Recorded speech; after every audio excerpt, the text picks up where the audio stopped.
দেখি আমাদের কোরবানির খাবার কে দিছে।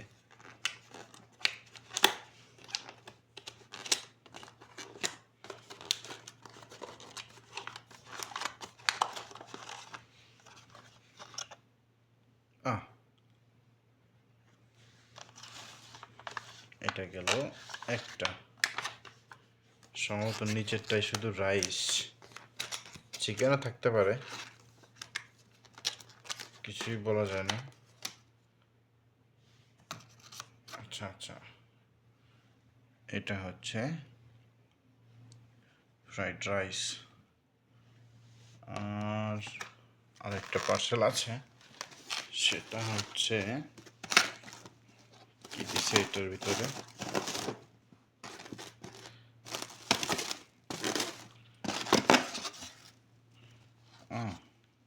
কেক। এ কি কয়, পুডিং না কি কোডিং কয়, সেই কোডিং বা পুডিং কিছু একটা, একটা পেপসি আর সালাদ। টোটাল খাবারটা হচ্ছে